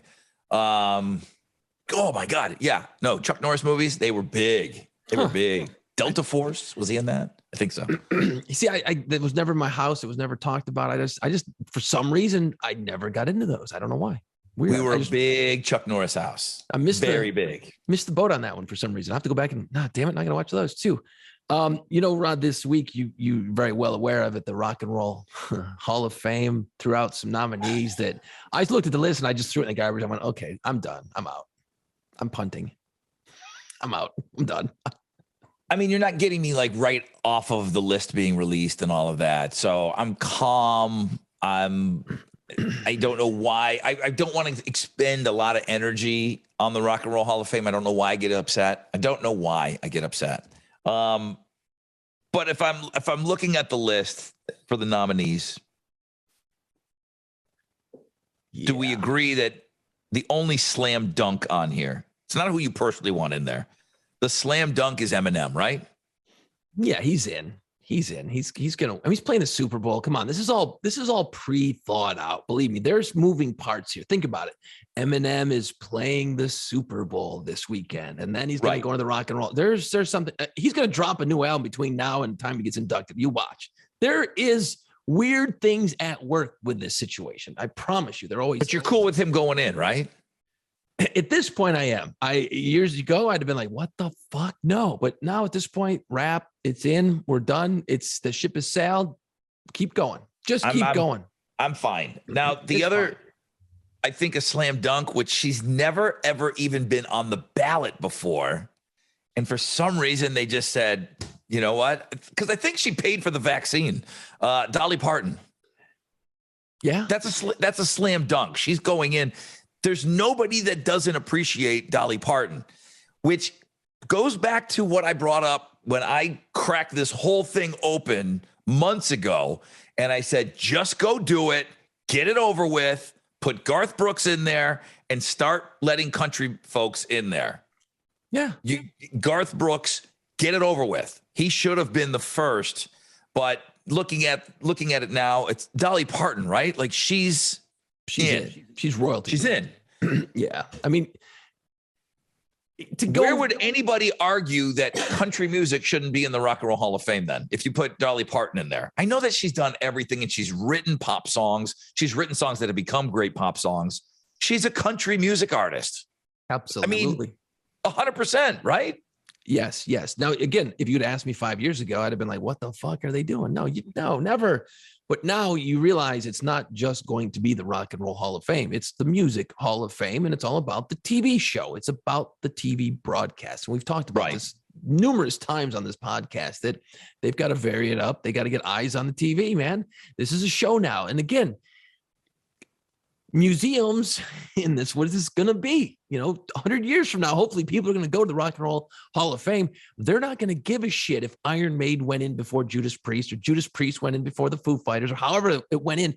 Nobody gives a shit then. We care now, because it's like, well, how can you put them in? How can you put Green Day in? And, Judas Priest isn't in. That's not right. Nobody's going to think like that. We are the last generation to put all of these artists in their own little separate boxes, because we didn't just have an iPod on shuffle. No. We didn't do that. We listened to a whole album. We listened to a whole CD. And, right or wrong, it's just what you did. You kind of chose what you liked, and then boom, you shit on everything else. Right. You just liked one thing. Yep. And, people don't think that way anymore. It wasn't always cool. It wasn't always cool to say, I'll throw this out there at you. I'd like to see Rage Against the Machine go in. I'd like to see Duran Duran go in. You couldn't say that 20 years ago. What do you mean, Duran Duran? Get out of here. Now you can. Nobody thinks anything of it. Nobody cares. Yeah, but you get these guys, the purists, who are like, well, it doesn't rock. There's no guitar. There's no this. There's no that. I can't be putting Duran Duran in there. Well, Duran Duran kind of they're a band. They're not they're poppy, but they are a band, and they had a lot of influence through the late 80s and early 90s.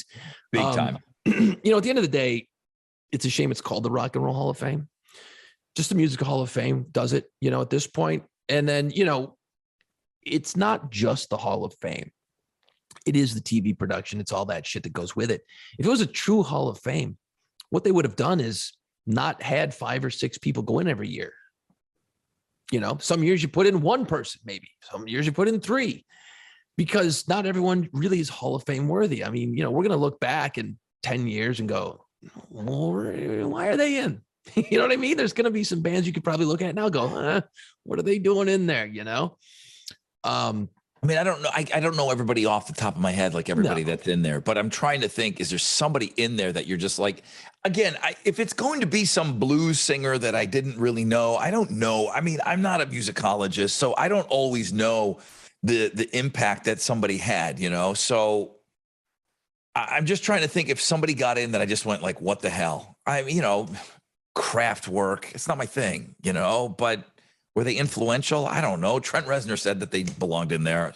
I'll take his word for it, Right. But to get upset that Dolly Parton isn't rock, you're right. She's not.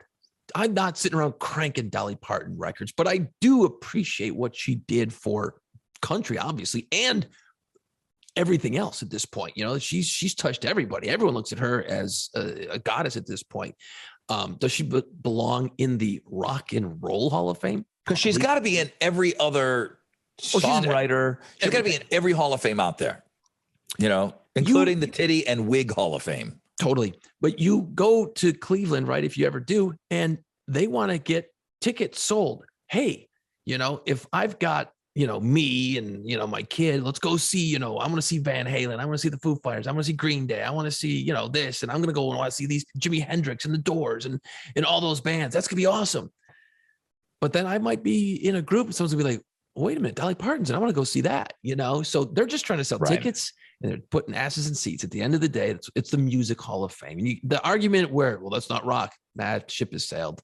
Okay, yes. So let me do this real quick with you. So Eminem, you're a yes. This is who you think gets in this year. You're trying to think like these assholes behind the closed door.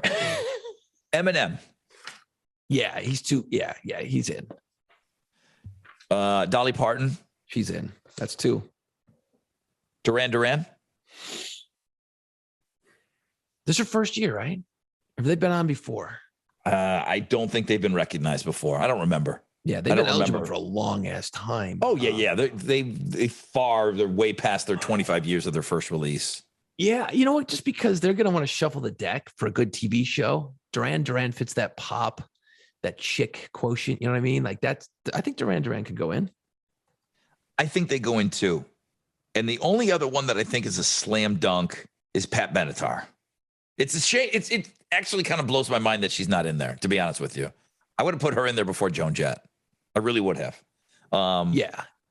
But Pat, you know what? That was a lot of pop stuff that made her popular, but it was all rocks. That was for rock songs.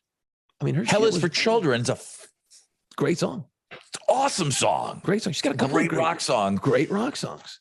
I think she was influential. You know, she was out there. She was doing her own thing. She certainly, you know, was in that era that image was very important where, you know, now it's not so much, but, you know, Fast Times at Ridgemont High. It's like, oh yeah, look, we've got 3 girls here that have adopted the Pat Benatar look, you know? Right. And to be a woman playing those songs, I mean, come on, that is some groundbreaking shit right there. You know, she should have been in a long time ago, I believe.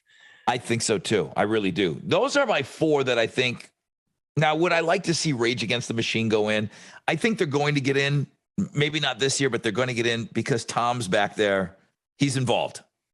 Tom's involved. And Tom is really, I mean, I know that he's like my favorite guy and all, but he has become the go-to ambassador, kind of on Dave Grohl's level, where if you need a guitarist, Tom will be there, you know? And, you know, things changed for Tom Morello when, you know, Bruce Springsteen let him up on stage with him. And it's like, oh shit. Now he's in some rarefied air where Tom's this go-to guy. And I know that he's behind the scenes. I know that he's bending ears. He's the only reason that Randy Rhoads got in. Mm-hmm. I mean, he is solely responsible for that. So I don't think he's going to go in there. Tom's not the kind of guy that's going to go and beat on the table or pound on his chest to say, put my band in there. But I just think that's how it works. I think that's how it works. Rage is going in. If my theory stands, Rod, Rage goes in. Here's why. Big summer tour coming up. That's why. You see, Eminem's going to go in because the Super Bowl, and then he's going to do his thing. There's promotion around this shit. This is a big game that's being played. There's a lot of moving parts. There's marketing happening. I don't know if they're connected like that. I don't know that I buy into that. It feels like it is, man. It just sometimes feels like it is, you know? And it's like, and maybe I'm just, you know, connecting the dots a little bit crazily, but it just feels like that sometimes. You know what I mean? Like, this is a little convenient that, you know, Eminem is going in this year, you know, Super Bowl and stuff, but maybe not. I don't know. Maybe those are the ones for me. Those are the ones that for me that I think, okay, I'm on the fence. You know, I love Rage Against the Machine. You know, Lionel Richie, I kind of surprised that he's not already in there. I'm assuming the Commodores are in there. I don't know. I don't think they are, man. That's what's weird about it. Like, why wouldn't you put the Commodores in and then Lionel Richie? You know, it's kind of a weird thing. I just kind of assumed that he was already in there. It was weird to see him on the list. And then there's going to be somebody that, you know, is going to tell me how great Dionne Warwick is. I'm like, Rock and Roll Hall of Fame. I mean, you can't put everybody in there. You're starting to lose me there. I get Dolly. I don't know too much by Dionne Warwick, but I'm not feeling that one. Everyone's going to be pissed about Judas Priest. I just don't think there's anyone other than Tom Morello that's pushing for it. I don't even know if I'm sure Morello's pushing for that, but I just don't think, because Iron Maiden, they're not even on the ballot. No, which is silly. And they have already said that they don't give a rat's ass about any of this. And if there's, I think Maiden should go in before Judas Priest. I really do. Relevancy, playing stadiums all over the world, still putting out new music. You know, they play bigger venues than Judas Priest. They just do. They're just globally a huge band. But then, does the Rock and Roll Hall of Fame care about your global impact, or is it the American impact? They won't tell you this. They won't tell you anything. Just let me throw, because you're in classic rock, let me just throw bands out at you really quick. These are bands that are not on the nominee list. Just Rock and Roll Hall of Fame, yes or no? Styx. Nah. No. Yeah, shit, that's a tough one, man, because they've got a lot. You know, you can't look at the Dennis DeYoung, Mr. Roboto shit. That's right? Crap. You got to go back and look at Tommy Shaw. I mean, that dude was Styx. I mean, he was singing, and that stuff was actually fairly cool in the late 70s. So That's a tough one, dude. I'm gonna go with no. I'm gonna go with no. Okay. Foreigner. No. A lot of hits, but that doesn't feel Rock and Roll Hall of Fame material to me, you know? Bad Company. Probably just because Paul Rodgers and his legendary status as a vocalist. Yeah. But they didn't do a lot, I don't think. They didn't have a lot of albums. That's a tough one, too. Shit. If I've got to think about this hard, then they probably shouldn't go in. Okay. The biggest snub of all time for the Rock and Roll Hall of Fame. Motley Crue. Crue should go in. I think think of what they did in 1984, 83. They came out, changed the game. They really were part of the guys who changed the damn game. Quiet Riot had the first album to go to #1, but then that was it. They disappeared, you know? Motley Crue came out, the look, the dirtiness, the songs. They have a lot of great songs that hold up. They inspired a lot of guys to do the same thing. I mean, you don't get Poison without Motley Crue. You don't. Of course you don't. You don't. Not that that's a good thing. I'm just saying that you don't get that without Motley Crue. You know? I kind of feel that Motley Crue, and I love Iron Maiden, and I think Maiden should be a slam dunk. I think Judas Priest should be a slam dunk. MC5, they're always talked about behind closed doors. I don't know that much about them, but Motley Crue, Motley, mother, father, Crue. You don't have to just like the band. I'm not a big Duran Duran fan. I think they belong in the Rock and Roll Hall of Fame. Motley Crue is maybe the biggest snub because they've never even been on the ballot before. It's that hair metal, dude, man. That hair metal is tough. It's a tough putt because, I mean, they put Def Leppard in, I think, right? Yes. So, which I thought Def was Leppard, like, Bon Jovi. Yeah. In, right? Yeah. So, why? How did nobody even think to put them on the nomination list? And they've been, dude, Too Fast for Love is like what, 81? Yeah. They've been eligible for a long time. So, long time. Right. Motley Crue is really, you got to take yourself out of, okay, well, not my favorite. That's not what I asked you. Do they belong in the Rock and Roll Hall of Fame? 100%. And I do feel the same way about Iron Maiden. I do. And Judas Priest. Yeah. 100%. No. Now, where it gets fuzzy for me is Motorhead. I love Motorhead. There's not a bigger Motorhead fan than me. And I would say all the time, okay, there goes another one. All right, Fast Eddie Clark dies. Boom. Okay, well, listen, Filthy Animal is still around and Lemmy's still around. Man, get those guys together. Get them in there, the trilogy. And then if you want to grab some other guys and put them in as well, there's a lot of guys that spent a lot of years in that band. And then, Phil the Animal dies. Okay, now there's one. Now Lemmy's the only guy left. Okay, Lemmy's sick. Fucking A. Get him while he's here. And I don't know if he cared about that, but I kind of think he did. And now no one's here.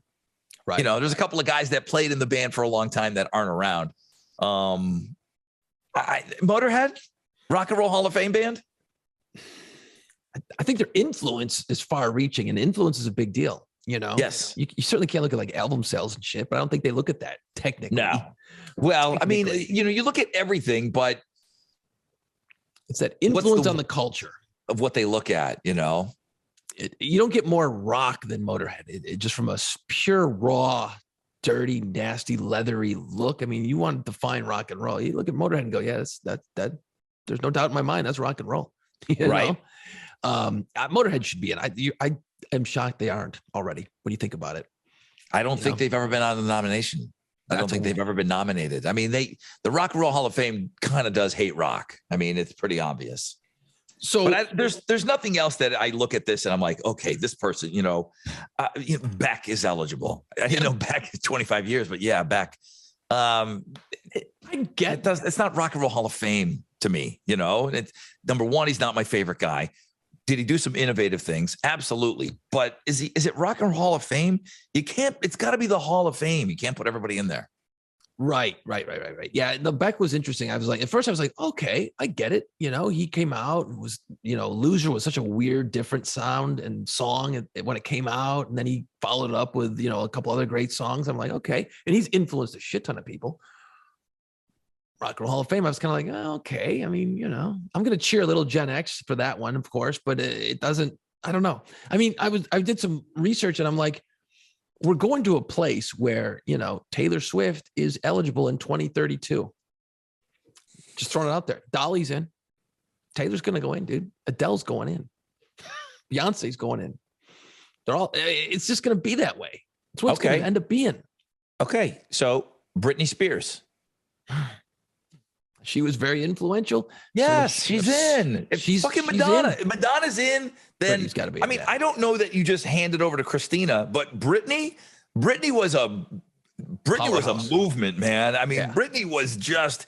It was a tsunami of Britney. So Then do you bring in the NSYNC Backstreet Boys bullshit? Because those were movements. Those boy bands were monsters. Because you had them and Britney's going. I mean, is this where we're gonna end up? Maybe because they were a modern day, you got the Four Tops and you got the Temptations and all of that. Now, I'm not comparing the music at all. Believe me, I'm not comparing Motown to NSYNC, but you're going to forget the further away you get from the silliness of them. You're going to have to take a look at, hey, these guys were playing stadiums for a while there. They were huge. I mean, that's not all bands got the stadium level. No, I mean, at the end of the day, if I'm a purist, I just want to see throw in Soundgarden, throw in Rage Against the Machine, do those things. Do those things,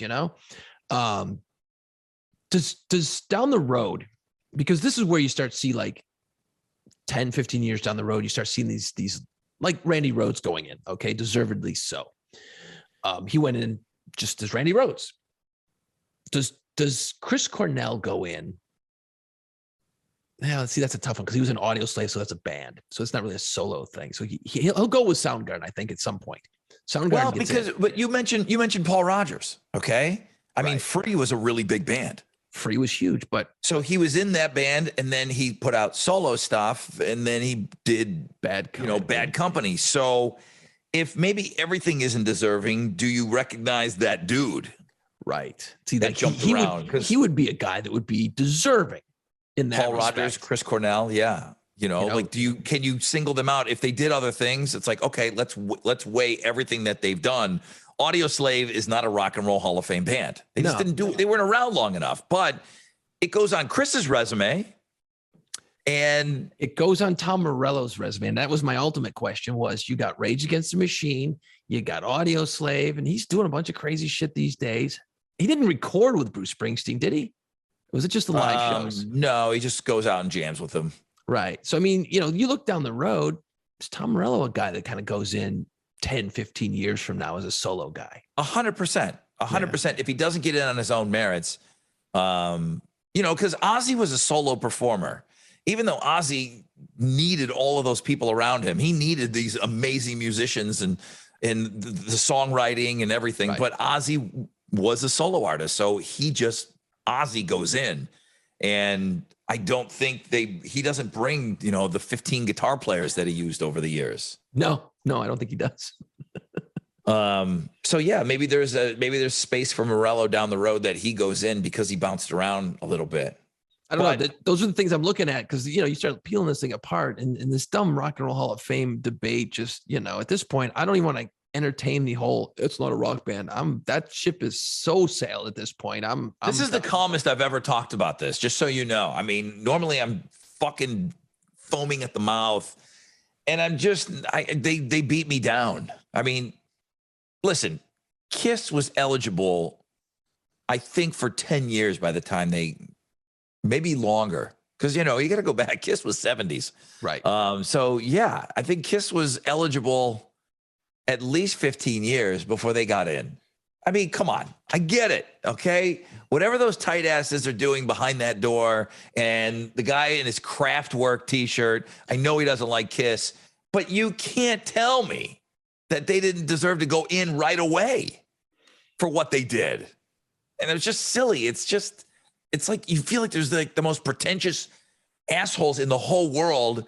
And, they all have jars full of Radiohead ticket stubs from when they were in college. And that's why some of these bands aren't going in. I think Radiohead's in, isn't it? Aren't they? Yes, of course they're in. Of course they went in. If you're on the cover of Spin magazine more than 6 times, you automatically go in. But you know what? You brought up this point earlier with Motorhead, Rod. So Kiss went in. Didn't the 4 originals went up, right? Yes. So when Van Halen got in, Eddie and Alex didn't show up. Roth didn't show up. It was fucking Sammy Hagar and Michael Anthony. I'm like, okay, I love Sammy and Mike's cool, but I wanted to see the whole band up there. It was really like this moment that was lost, like your Motorhead example. So with Guns N' Roses, like Axl didn't show up, right? Or something like that. I believe he didn't show up, or somebody didn't show up. With Guns N' Roses didn't quite do what it was supposed to do, I believe.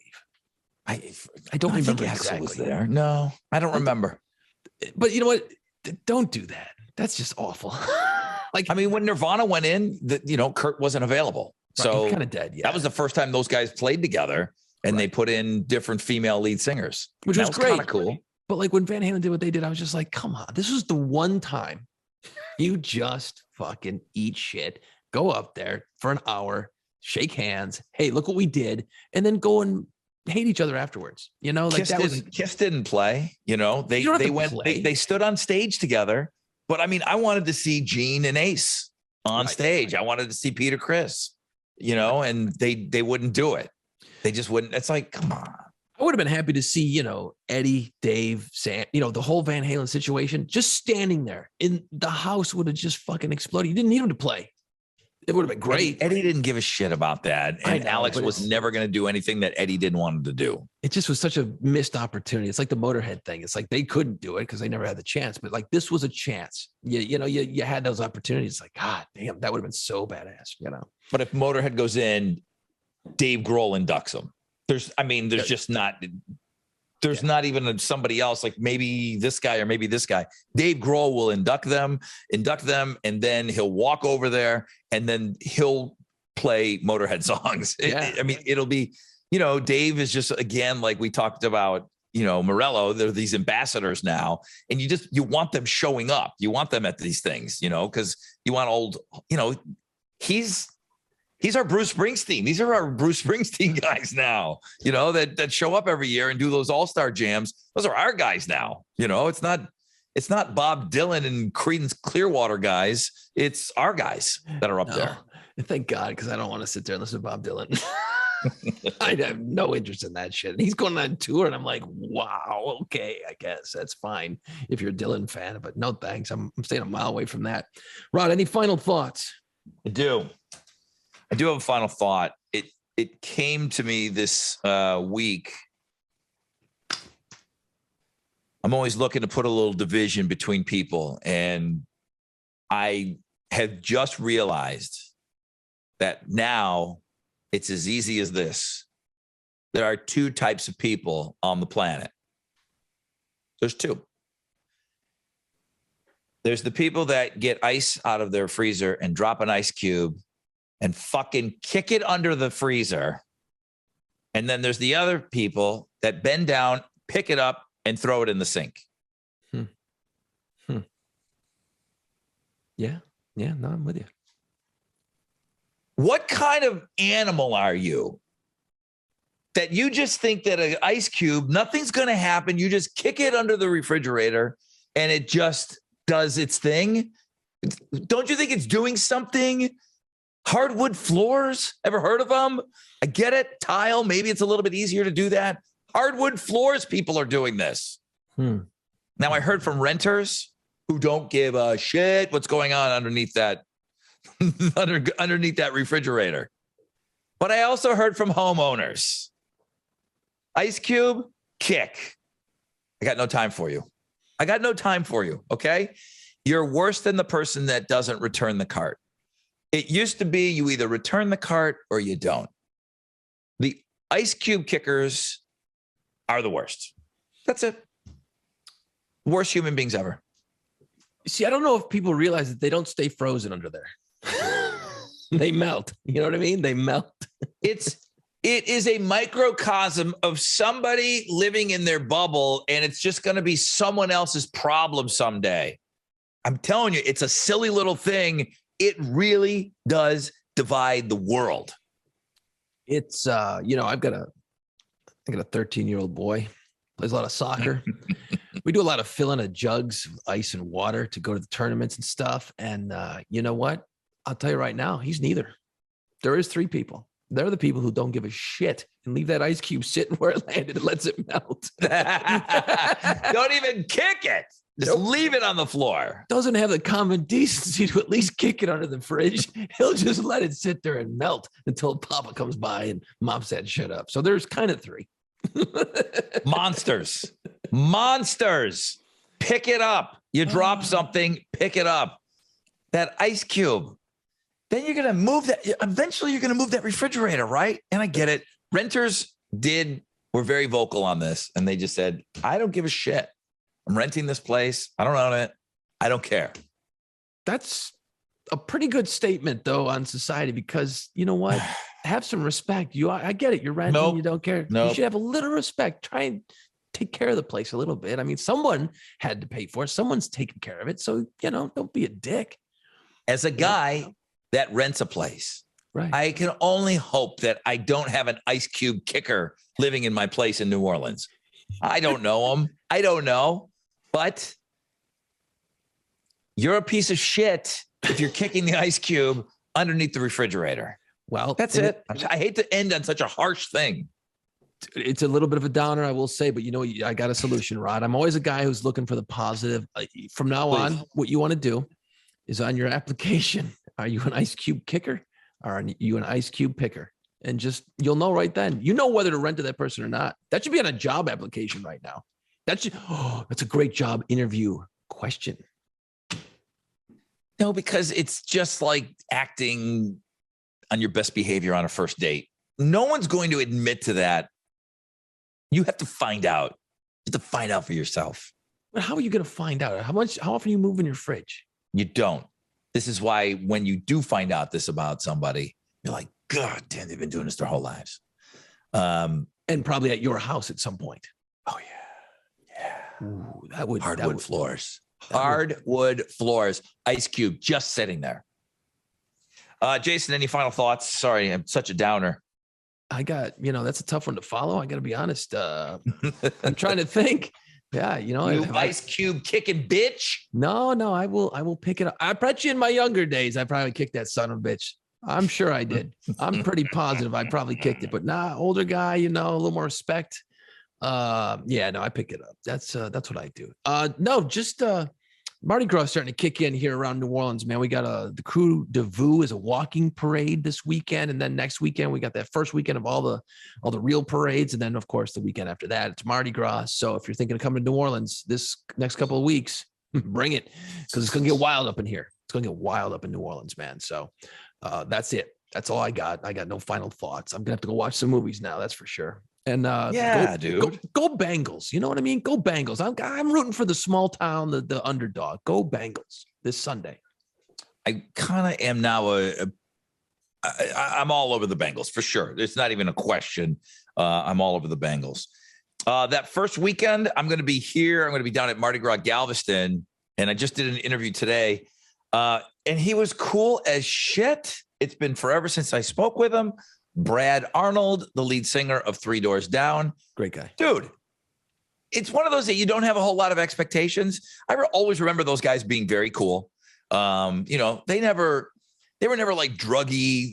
They just, they were young. They got tired. They were out on the road. They partied. They drank. But they were always really good guys to talk to. Mm-hmm. They were always good, mannered, Mississippian, real thick accent, younger than us. And I talked to Brad today, and he was so easy to talk to. He was I really enjoyed our discussion. They're going to be playing Mardi Gras Galveston. So first weekend will be down in Galveston, and then big weekend, I'm coming to see you. Oh shit. So yeah, dude. Could be dropping ice cubes at your place, man. Oh man. You know what? See, here's the problem. You know what you've done, right? You know that we'll be chilling. I'll come over that weekend. Some point we'll be putting an ice cube cam underneath. That's it. I got an ice cube cam. It's the first of its kind, and it just monitors any ice on the floor in the kitchen. Dude, if you haven't figured it out by now, I will sit there and we'll be talking about some dumb shit in your kitchen, standing around laughing, saying dumb shit, and I will purposely just lean over very nonchalantly. Oopsie. oh, I made a mistake. There's an ice cube on the ground, and I will look at you dead in the eye and I'll kick that fucker right under there. And then you'll just lose your shit. Yeah. And then you've been running a lot. So I will stuff your skinny ass underneath the fridge and I'll go now retrieve that shit with your teeth. It's exactly what's going to happen too, man. Every damn time, man. I will stuff you underneath the refrigerator. I'll probably fit now. That's what's scary. All right, that's enough. Check us out on our social media pages at Play Pants Pod. Watch the YouTube version. Subscribe. Please subscribe. It makes a big difference in our lives. Not at all, actually. No, it doesn't. Thank you guys for checking this out. Let's go. It's time. Put on play pants. Find us wherever you listen to podcasts. See us on our YouTube channel and follow our social media pages at Play Pants Pod.